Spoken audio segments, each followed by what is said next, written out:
समर्थ रामदास स्वामींचे प्रतिशिष्य कल्याण स्वामींची समाधी ही पूर्णपणे वालुकामय आहे। पश्चिम बाजूला महादेवाची स्वयंभू पिंड आहे। समर्थांच्या पादुका समर्थ रामदास स्वामींच्या कल्याण स्वामींच्या पादुका। एक पान आहे ते सोन्याचं आहे, त्यातले जे दंड आहेत ते रुपयाचे। हाय फ्रेंड्स, पुन्हा एकदा आपलं नवीन व्हिडिओमध्ये स्वागत आहे। आज आपण चाललेलो आहोत डोमगाव तालुका परांडा येथील श्रीराम मंदिराला भेट देण्यासाठी। हे मंदिर धाराशिव जिल्ह्यातील सगळ्यात मोठं शिनाकोळेगाव धरण या धरणाच्या मधोमध हे मंदिर आहे। एका बेटावर हे मंदिर आहे आणि या मंदिराचं बांधकाम छत्रपती राजाराम महाराजांच्या पत्नी सकवारबाई यांनी या मंदिराचं बांधकाम केलेलं आहे। मित्रांनो, आता आपण शिनगाव डॅमच्या अगदी जवळ आलेलो आहोत आणि या ठिकाणावरूनच पूर्वी डोमगाव या गावाकडं म्हणजे मंदिराकडे जाण्यासाठी रस्ता होता, पण हे शिनाकोळेगाव धरण झाल्यानंतर हे जे श्रीराम मंदिर आहे हे श्रीराम मंदिर पाण्यामध्ये गेलं। शासनानं हे मंदिर जाऊ न देता या ठिकाणी एक बेट तयार केलं, कृत्रिम बेट तयार करण्यात आलं आणि या कृत्रिम बेटावर हे मंदिर आज आपल्याला दिसेल। आपण पाहू शकता, आपण समोर जे दिसतंय ते मंदिर आहे आणि आपण त्या मंदिराकडेच या मार्गानं जाणार आहोत। आपण सध्या उभे आहोत धरणातील एका ब्रिजवर आणि दोन्ही बाजूला आपण बघू शकता या ठिकाणी शिनाकोळेगाव धरणातील पाणी आहे आणि या धरणाच्या मधूनच हा रोड पुढं श्रीराम मंदिराकडं आणि सोनारी गावाकडे जातो।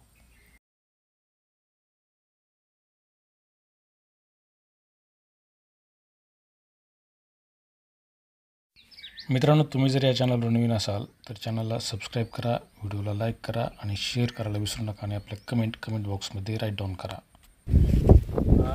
या ठिकाणावरूनच आपण आपलं जे मंदिर आहे कल्याण स्वामी मंदिर त्या मंदिराकडे जाऊ शकतो। परांडा ते करमाळा रोडवरून साधारणतः 9 किलोमीटर अंतर आहे आणि दोन्ही बाजूला आपण जर पाहिलं तर या पाण्यामधून आपल्याला प्रवास करून पुढे जावं लागतं। साधारणतः 1 किलोमीटर या ठिकाणावरून आपण प्रवास करू शकतो।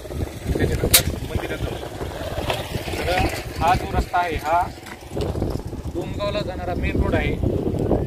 परांडा ते करमाळा रोडवरून इकडे सोनारीला जातो पुढं आणि याच्यानंतर पुढं हा रोड राम मंदिर किंवा कल्याण स्वामी मंदिर आहे त्या मंदिराकडे जातो। मित्रांनो, याच परिसरामध्ये सोनारीचा काळभैरवनाथाचं मंदिर, परांड्याचा ऐतिहासिक भुईकोट किल्ला, याच धरणामधील बेटावरील श्रीराम मंदिर आणि कल्याण स्वामींची समाधी, त्याचबरोबर धाराशिव जिल्ह्यातील सगळ्यात जास्त साठवण क्षमता असलेलं हे शिनाकोळेगाव धरण इत्यादी धार्मिक, ऐतिहासिक आणि शिनाकोळेगावसारखं पर्यटन स्थळ आहे।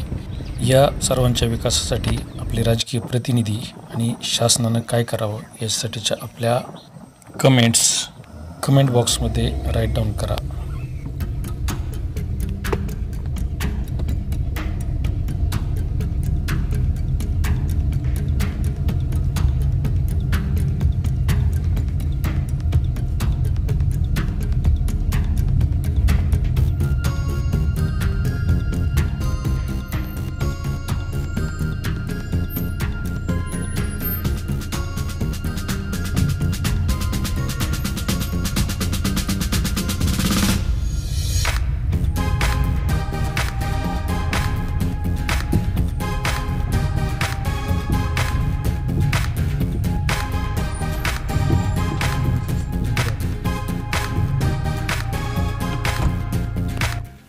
आता आपण पोहोचलेलो आहोत डोमगाव येथील श्रीराम मंदिरामध्ये आणि हा जो परिसर आहे हा श्रीराम मंदिराचा परिसर आहे। आता आपण शिनाकोळेगाव धरणातील बेटावरील श्रीराम मंदिराच्या समोर उभे आहोत आणि याच मंदिरामध्ये कल्याण स्वामीची समाधीही आहे। अतिशय विस्तीर्ण आणि पुरातन असं हे मंदिर आहे।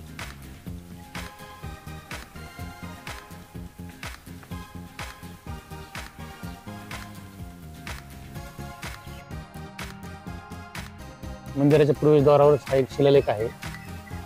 शिलालेख स्पष्टपणे दिसत नाही, पण कल्याण व्हावे असं काहीतरी त्याच्यावर लिहिलेलं दिसते।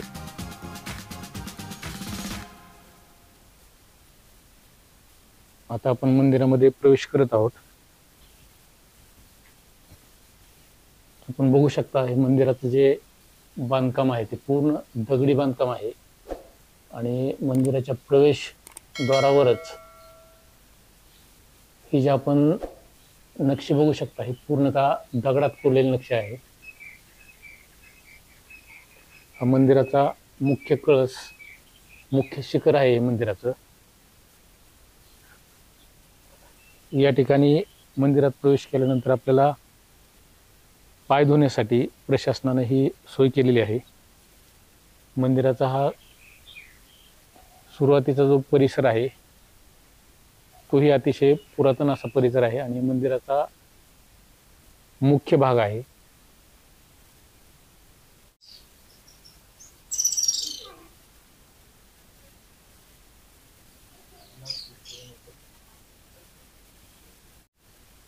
या मंदिराचं बांधकाम साधारणतः 250 ते 300 वर्षापूर्वी झालेलं बांधकाम आहे आणि या बांधकामासाठी छत्रपती संभाजी महाराजांचा मुलगा राजाराम यांच्या पत्नी सकवारबाई यांनी हे मंदिराचं बांधकाम केलेलं आहे. मंदिराच्या बांधकामासाठी वापरलेली दगडं ही दक्षिणेतून आलेल्या कलाकारांनी हे मंदिर दगडामध्ये बांधकाम केलेलं आहे. तसंच त्याच्यावरचं जे लाकडी काम आहे हे लाकडी काम वाई सातारा या भागातून लाकडं आणून हे बांधकाम केलेलं आहे. आपण बघू शकता हे लाकडाचं जे बांधकाम आहे अतिशय कोरीव असं बांधकाम आहे.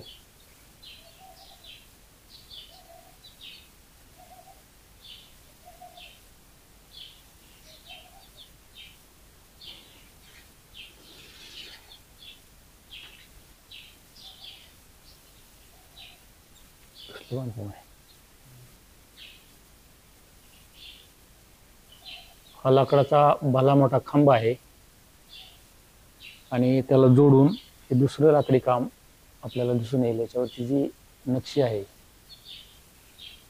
ती अतिशय सुंदर आणि सुबक अशी नक्षी आहे.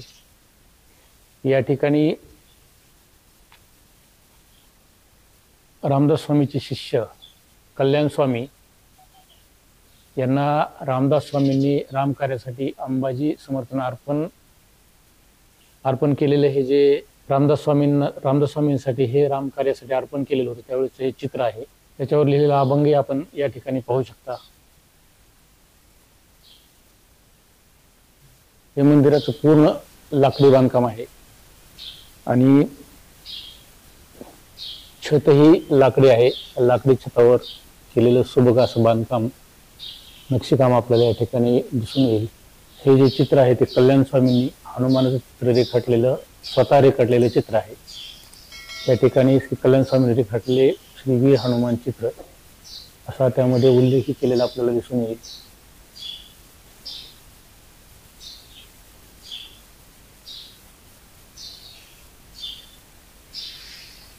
हे 2 हंडे आहेत जे साधारणतः 1 हंडा 18 किलोचा आहे आणि हेच ते हंडे ज्याचे एकेकाचे रिकामे असतानाचे वजन 18 किलो भरते. दोन्ही भरून त्याची कावड करून शिष्योत्तम श्री कल्याण स्वामी रसिद्धनगडाच्या पायथ्यापासून ते गडावरील मठापर्यंत स्वतः खांद्यावरून वाहून आणत असत.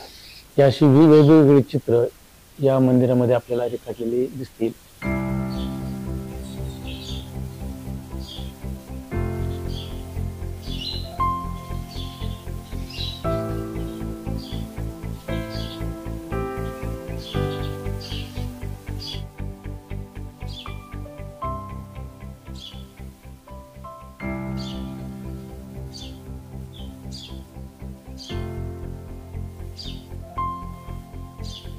श्री कल्याण स्वामी आपल्या दंडावर मारुती बांधत असत. या मारुतीचा आकार 2.5 इंच बाय 2.5 इंच आहे. यावरून श्री कल्याण स्वामीच्या बलदंड शरीराची कल्पना येते. हे जे चित्र आहे ते कल्याण स्वामीचे त्यांच्या दंडावर बांधत होते त्याचं हे चित्र आहे आणि त्याच्या खाली विस्तृतपणे नमूद केलेलं जे वर्णन आहे ते या ठिकाणी दिलेलं आहे. आता या कल्याण स्वामी मंदिरामध्ये ज्या घटना घडल्या त्या घटनेचा हा पूर्ण इतिहास या बोर्डवर लिहिण्यात आलेला आहे. आपण बघू शकता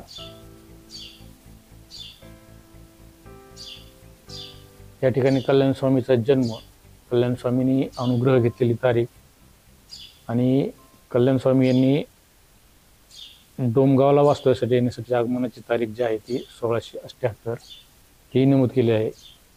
तसंच रामदास स्वामींचं निर्वाण ज्यावेळेस झालं ती तारीख 1681. कल्याण स्वामींनी परंड्याला प्रस्थान केलं त्याची तारीख 1714. तसेच बांधकाम, या मंदिराचं जे बांधकाम केलेलं आहे ते 1773 साली श्रीमंत छत्रपती शाहू महाराज सातारकर यांच्या पत्नी सौ सकवारबाई यांनी हे मंदिर बांधलेलं आहे. मंदिरात राम, लक्ष्मण, सीता यांच्या मूर्ती असून स्वामींची समाधी वाळूची असून त्यावर पादुका व शिवलिंग आहे. अशा प्रकारची माहिती या बोर्डवर आपल्याला दिसून येईल. या मंदिरामध्ये कल्याण स्वामी पुण्यतिथी आषाढ शुद्ध 13ला असते. रामदास स्वामींची पुण्यतिथी माघ वैद्य 9ला असते. रामनवमी, गुढीपाडवा ते दशमी या कालावधीमध्ये असते. त्याचबरोबर मंदिरातील दैनंदिन कार्यक्रम असतात. आरती 5 वाजता असते, सकाळी 8 वाजता समाधीला रुद्राभिषेक, दुपारी 12 वाजता नैवेद्य, सायंकाळी 5 वाजता पूर्णाष्टके. या अशा प्रकारचं मंदिरातील जे बांधकाम आहे आणि मंदिराच्या सुरुवातीपासून ते आजपर्यंतची जे या ठिकाणी ज्या गोष्टी घडतात त्या गोष्टीविषयी ही माहिती या बोर्डवर देण्यात आलेली आहे. या ठिकाणी आपण कासवाचं दर्शन घेऊन पुढे जाणार आहोत.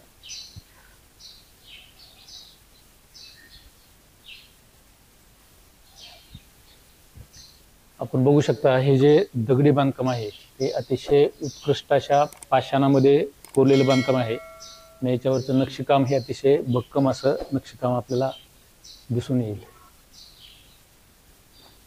यावे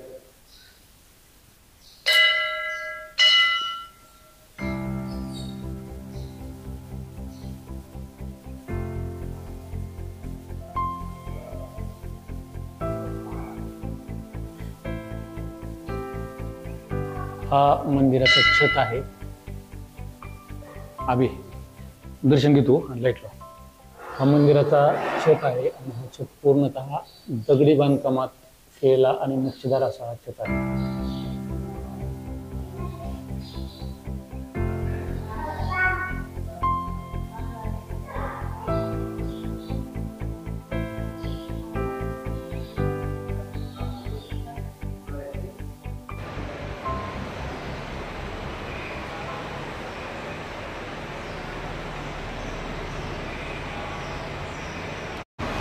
ही समाधी वस्त्र झाकलेली ही समर्थ रामदास स्वामींचे पत्ते शिष्य कल्याणजोन स्वामींची समाधी ही पूर्णपणे वालुकामय आहे. जो वरचा जो पृष्ठभाग आहे त्याच्यात अलीकडच्या बाजूला त्यांच्या पादुका आहेत आणि पलीकडच्या बाजूला पश्चिम बाजूला महादेवाची स्वयंभू पिंड आहे. ह्या बाजूला दक्षिण बाजूला समाधी नदीतनं बाहेर काढताना झालेली टिठावाची खूण आहे आणि चारही बाजूला गुरुगीता नावाचा जो ग्रंथ आहे त्याचे श्लोक आहेत आणि वरच्या बाजूला सुद्धा गुरुगीतेत ग्रंथातले श्लोक आहेत पण ते आता काळानं रूप दिसत नाहीत. ह्याला दर एकादशीला संध्याकाळी लोणी लावलं जातं. कशाला लोणी लावलं जातं? संपूर्ण समाधीला लोणी लावलं जातं. समोरचं जे रामपंचेतन आहे स्वतः कल्याण स्वामीच्या पूजितलं रामपंचेतन आहे. उजव्या बाजूला सीताबाईच्या बाजूला बालाजीची मूर्ती आहे. त्या बाजूला मारुतीची मूर्ती आहे.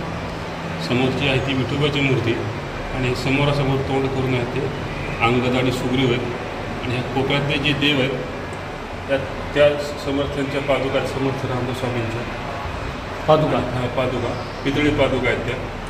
हा जो केशरी रंग दिलेला मारुती आहे तो कल्याण स्वामींच्या झोळीतला मारुती. कल्याण स्वामींच्या झोळीतला हो हां. आणि ह्या समोर कल्याण स्वामीची पादुका आहे. कल्याण स्वामीची पादुका. तुम्हीच पुजारी तिथे? हो. आणि ग्रंथाबद्दल काय म्हणजे ग्रंथ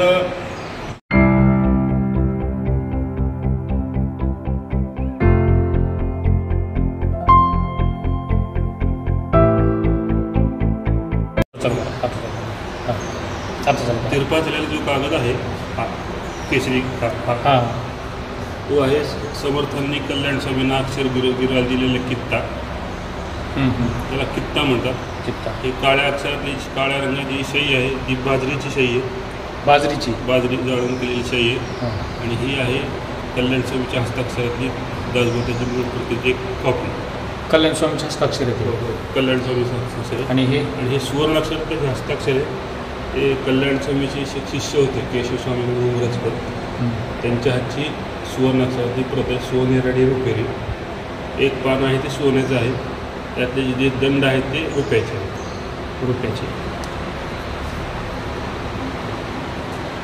ते लोकांना बघण्याकरता असं करून ठेवलेलं. हो गरजेचं आहे. पहिले शाहू महाराज जे होते संभाजी महाराजांचे ज्या मंडळी होत्या बोला त्यांनी बांधून दिलेलं आहे. हां. त्याला साधारणतः 250 वर्ष होत आहे. 250 वर्ष. ही दगडं कुठून आणली होती बरं? दगडाचं काही तसं नक्की सांगता येणार नाही. लाकडं नाही, हे दगड हे पूर्ण दगडी बांधकाम. हो पूर्ण दगडी बांधकाम. आणि वरचं जे लाकडी काम दिसते ते बांधकाम जे आहे ते त्यानंतरच आहे. 1914 ते 1918च्या दरम्यान केलेलं बांधकाम आहे. लाकडी बांधकाम. हे माझे पणजोबा होते श्रीराम बुवा म्हणून. त्यांनी हे ब्रह्मदेशातनं सागवान लाकूडावरून हे बांधकाम. ब्रह्मदेशातून? हो पूर्ण ब्रह्मदेशातून आणलं? हो हो हो पूर्ण ब्रह्मदेशातून आणलं. जबरदस्त आहे. आणि समोरचं जे आहे त्याला दासमारुती म्हणतात. दासमारुती. हां मला ते एक विचारायचं होतं. वैशिष्ट्य म्हणजे पाठीमागे एक मारुती आहेत आणि पुढे एक रामदासी संप्रदायात जो रामाच्या समोर असतो त्याला त्याच्या हातात शस्त्र नसतं आणि त्याची विनम्र मुद्रा असते नमस्कार केल्याची. आणि मागचा रामाच्या मागा जो मारुती असतो त्याला वीर मारुती म्हणतात. ती अशी आवेशपूर्ण आणि द्वेषपूर्ण. आणि मारुतीच्या पायाखाली डाव्या पायाखाली काय आहे? ते वीर मारुतीच्या पायाखाली जो एक राक्षस दिसतो ते हे अशोकवनात श्रीलंकेतलं जे अशोकवन होतं जिथं रावणानं सीताबाईला ठेवलं होतं बंदिवानात. तिथला तो जो अशोकवनाचा जो माळी होता तो त्याला जांबुवंत म्हणतात. जांबुवंतला ते त्यांनी जेव्हा त्याचा मारुतीच्या हस्ते वध झाला त्यावेळेस त्यांनी मारुतीकडे वर मागितलं की मला तुझ्या पायाशी कायम स्थान दे म्हणून त्याची घटना म्हणून मारुतीच्या पायाखाली जंबूमाळी असतो. त्याला जंबूमाळी म्हणतात. आतापर्यंत म्हणजे असं कुठं आपल्याकडे दिसत नाही? बऱ्याच ठिकाणी असतं. असतं का? असतं, बऱ्याच ठिकाणी असतं. शांतपणे जर बघितलं तर बऱ्याच ठिकाणी तसं आहे. जिथं स्वतंत्र मारुतीचं मंदिर आहे तिथं नसेल, पण जिथं रामाच्या मंदिराच्या परिसरात मारुतीचं मंदिर असेल तिथं ते असतं. ते कुणाकडे पूजेचा मान आहे? पूजा आमच्याकडेच आहे. वंश परंपरेने आमच्याकडेच पूजा आहे. नाव सांगा. अविनाश सीताराम जागरे.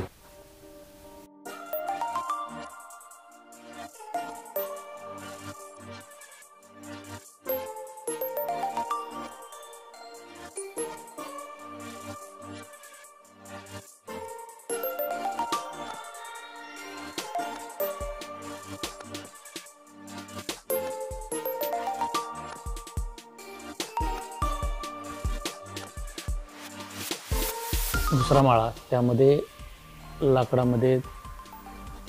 लाकडाचं नुकसान झालेलं आपल्याला दिसून येईल. पण खालचा छत जो आहे तो अतिशय मजबूत आणि सुंदर स्थितीमध्ये आजही आपल्याला दिसून येईल.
मंदिराचं बांधकाम आपण बघू शकता। पूर्ण बांधकाम हे पाषाणामध्ये आहे आणि हे मंदिराचं शिखर आहे, त्यावर भगवा ध्वज फडकलेला आपल्याला दिसत आहे। हे पूर्ण लाकडी बांधकाम, जी लाकडं या बांधकामासाठी आणलेली होती ती वया आणि सातारा या भागातून आणलेली लाकडं होती।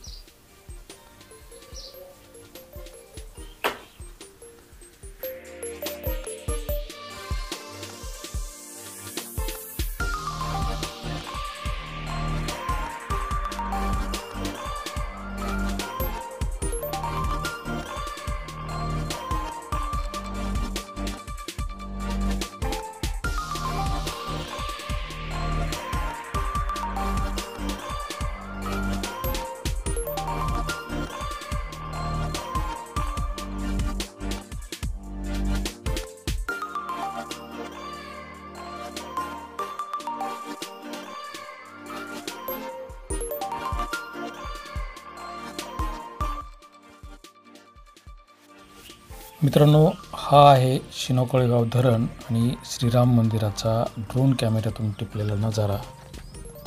अतिशय सुंदर नजारा आपण ड्रोनच्या माध्यमातून बघत आहोत।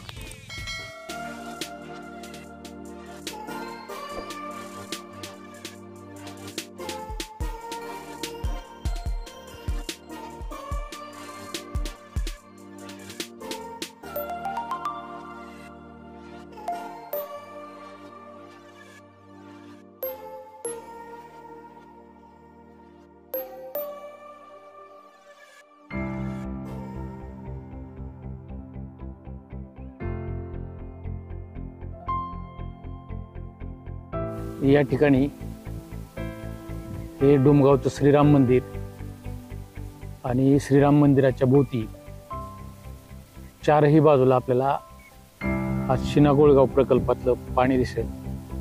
हा शिनाकोळेगाव प्रकल्प शिना नदीवर बांधण्यात आलेला आहे। साधारणतः 4.5 TMC पाणी साठवण क्षमता असलेला हा प्रकल्प आहे आणि हा धाराशिव जिल्ह्यातील सगळ्यात मोठा प्रकल्प आहे। मित्रांनो, व्हिडिओ बघून आपल्याला काय वाटलं त्याबद्दलच्या कमेंट बॉक्समध्ये राईट डाऊन करा, व्हिडिओला लाईक करा, चॅनलला सबस्क्राईब करा।